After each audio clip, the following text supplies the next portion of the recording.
we've got to do the important bit first, don't we, guys? It is a case of the little guy becomes our big guy. Exactly. Time for Indie of the Week. There you go. So all the headphone wearers have now been destroyed. But yeah, so Indie of the Week this week was my choice. So yeah, hopefully it's all good. Hopefully we've had some stellar ones from Jerry over the last couple of weeks, so that's cool. But so my choice was going to Freebooter Miniatures, also Freebooter's Fate, which is the game that they produce. That is no, that is what I meant to show. Sorry. Yeah. So this is a German wargaming company that makes some absolutely fantastic looking miniatures. We've seen Freebooter's Fate over the years at Salute, and we've been following all they've been doing, putting their stuff into the news and all that kind of thing.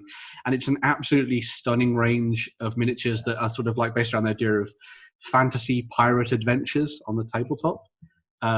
They have some of the most characterful models I think I've seen out there, and they've been doing it for so long now that they've like refined this process to make some brilliant and sort of really weird and zany characters in the mix.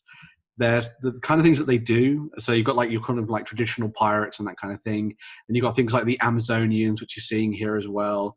You've got like goblin pirates. You've got sort of like undead. You've got the very fancy sort of flamboyant looking sort of guys based on the sort of English and the French and the Spanish from the kind of actual historical period and that kind of thing. And then within each of those sets, you've got a bunch of different characters that are sort of all going down to different sort of like angles and avenues and stuff to give you really interesting, fascinating models to paint. I mean, look at that cook. He's so cool. I know, it's amazing, isn't it? Yeah, it's really, really awesome. The game itself is really fascinating as well. I did sort of like a little bit of reading up on it over the last couple of days, sort of preparing for this. And it's one of those games that's not focused on the idea of dice chucking. Yeah. Everything's done through the use of cards. Nice. Yeah. So one of the cool things you do with the game is that when you're doing combat, you have a hand of cards that are designated to parts of the body. So you've got like things like left arm, right arm, head, abdomen. But the photo of that is actually a goblin clutching his crotch because he's been kicked in the nads, which is really awesome. And then what you do when you're doing combat is you choose a number of cards, put them on the table, and then your opponent does, and then you see whether or not they've matched up for attack and defense. And if any get through, you do damage to those locations on the body. Because one of the cool things about that as well is that the damage that your model takes actually goes onto certain statistics as well as their basic health. Mm-hmm. So you might get hit in the leg, and so your movement goes down, or you might get hit in the arm, so it's harder for you to swing your sword and that kind of thing.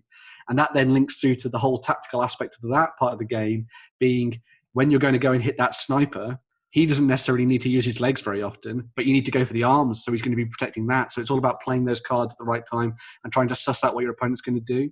Mm-hmm. It's a really fun and sort of deep and inventive, sort of creative war game in that kind of skirmish venue, which I really, really like. Yeah. They've done loads and loads of videos. A lot of them are in German. They've done a few of them in English as well, which is really cool for you to dive in and have a look at. They do have like a how to play page, which we'll link down in the comments below and stuff as well. But generally, I think just this game is one that you need to go and check out if you like the idea of fantasy pirates, because the miniatures are just stunning, as you can see. Oh, they're beautiful. I'm really digging the Brotherhood here. Yes. Yeah. It's this is Werner Klock is behind this, and we have met Werner at Salute a few times. Jerry's a big name in the kind of the miniature wargaming industry. He is very well known guy. So he's sculpted for everybody from GW to Reaper. He's done Raoul Parther as well. He's been everywhere. I think he still sculpts possibly for Reaper. Apart from doing the Freebooter's Fate, which is his own thing. If you go into the shop, Justin, and then go to, there's the people I want to see. But if you, do you own this up big? Can do. You can get better pictures in the shop if you just go to the mercenary section, though. Okay. To actually have a few of these. And this is one of the reasons why I like this, even not as a game, but as a thing for painters. Don Pavo is everybody's favorite Egyptian. Yeah, I love it. So you may remember the prancing peacock feathered wearing Get from Highlander. Oh yeah. And then there's also a Lara Croft-esque character, which I have as well. And they're just really, really nice characters to get, even as painters. As collectibles, yeah. As collectible. Freebooter's Fate's one of these games where it's very big in Germany, and it has a very popular fan base, but it doesn't really seem to get much coverage beyond that. It seems to truck away, and it's been going now for many 5 years. Or more, because even our first salutes that we covered nearly 10 years ago now. Freebooter's Fate was out. It's been around a long time. It's a well-established franchise. One of the things that sort of has developed over the years is, as well as having that core set of rules, and I think they're going towards, or they may have already, that second edition or the next edition of it in the wings. They've also done loads of campaign and scenario supplements. So if you want to go down the narrative route and follow that kind of idea, they have loads and loads of books that do that too, which is really cool. Yeah. And the fact that the game is very specific, specifically tied to the idea of card playing and everything being on the cards for the different characters, it means there's less less of a language barrier when it comes to the way you're playing the game too, which I think is really cool, because it all comes down to that kind of bluffing mentality and that kind of thing, which I think is really nice. Yeah. This is one of those companies I always have to stop off with. I've never played the game, but I adore the miniatures. So anytime we're at Salute, I always just, in a moment whenever I'm just running to get an interview on the way past, it's just I'll grab one of those and on. Yeah. I remember the first time I saw Freebooter's Fate and Freebooter miniatures at Salute. They do this thing where they have a little tiny cart with their demo board on it, and they wheel it around the hall to play games and show things off. They're dressed as pirates, which is always awesome, because you got to do that, right? Oh yeah, pirates. Yeah, and it's always fun seeing what they do and what they've got sort of lined up and that kind of thing too. So to deviate, because it wouldn't be like me to deviate. But, no, of course not, right? I just want to talk a little bit about this idea of card-driven games, because in recent years and months, I've got to say, my own personal gaming passion has probably moved away from dice based mechanics, and more to card-based mechanics. And recently, I've been thinking a lot about card-based mechanics in tabletop adventure games. Now, I call a tabletop adventure game. A tabletop adventure game is something between a dungeon crawler and Mordheim. It's about free moving miniatures. They could be indoors, outdoors, whatever, moving around, doing their thing, having an adventure of some sort. So it's more focused on that smaller number of individual models interacting with the play space in some capacity. And recently, I used cards in my adaptation of rules for the Crusades game and a version of a fantasy battle kind of game. But for a while, I have been looking at this card-driven mechanic within that smaller scale adventure kind of realm, and here's why. Many years ago, I was researching close combat mechanics, melee gaming mechanics, and I came across a game. Oh, it must have been published about 4.5 million years ago, but it was a sword fighting game. Okay. And you had your miniatures, and they moved around a small tabletop, but each player had a deck of cards, and in those deck of cards were flourishes and the different kinds of sword play maneuver. And basically what you did was you played your sword play against their sword play. And I didn't think it was the best executed thing, because I looked at it and I immediately thought, oh, there's more interesting ways to execute this. But the thing that really took me was the fact that it's as close to a sword fight as you are likely to get on the tabletop, because you literally were choosing your attack strokes, how you were going to approach the attack of this or these enemies. And I find it fascinating. And the great thing about a card is a well-designed card, a single card can do so many things.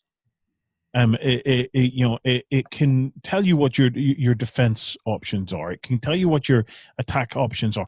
It can tell you some random encounter that might happen, all within the same small space. Mm-hmm. And I think that it opens up a different kind of a game where you move away from the Arnold Rimmer, I threw a 4 and then he rolled a 6, and then I rolled a 2, and then he rolled a 5.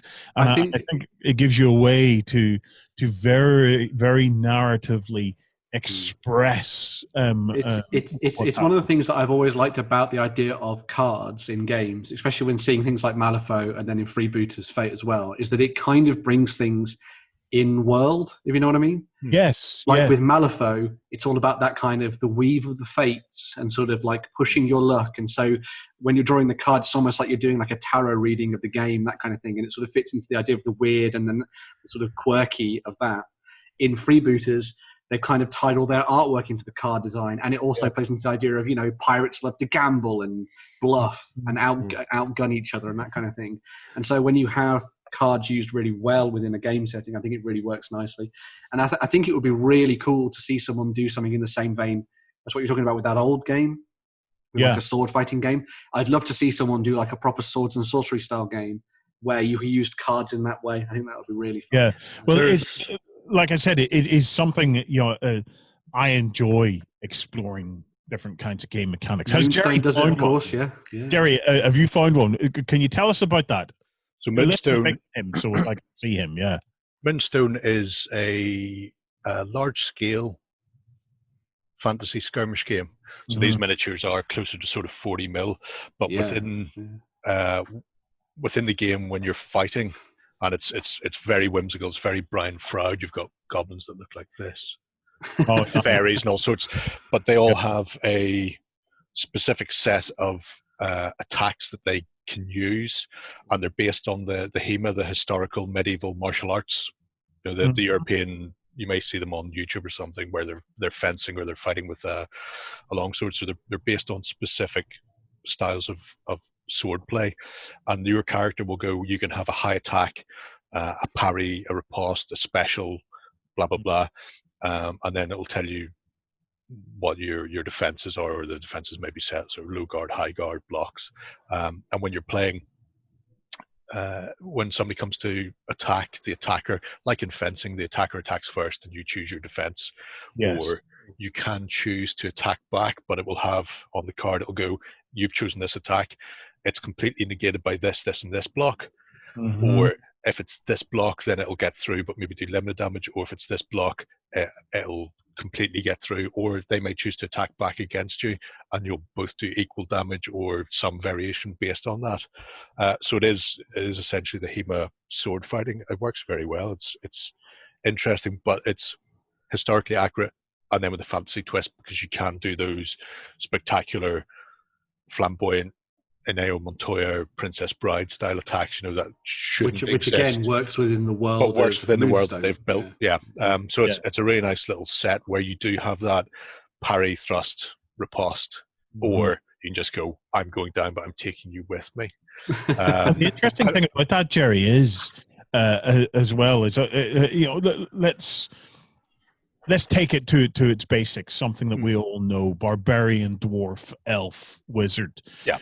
You could have a deck, a deck tuned to those character classes, so that so they feel the combat of those characters feels tight to that character. Yeah. It really is a very interesting aspect, and it's something I would like to explore more and see more of.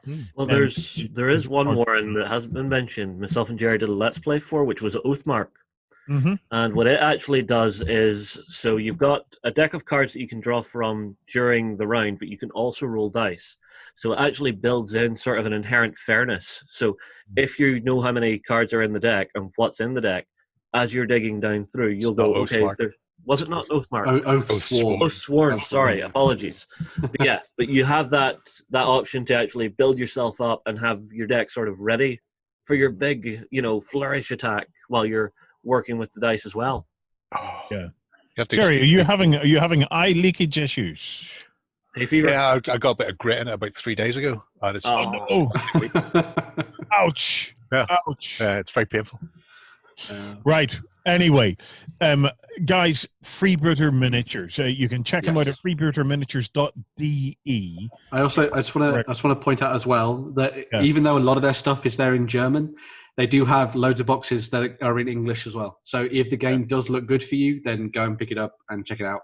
And they do routinely bring out a lot of their supplements in both German and then English later as well. So go and have a look at all the books and that kind of thing too. It really is an absolutely fantastic little miniatures range full of really fascinating and characterful miniatures. So go and have a look. Cool. Awesome stuff. Really nice choice there, Ben.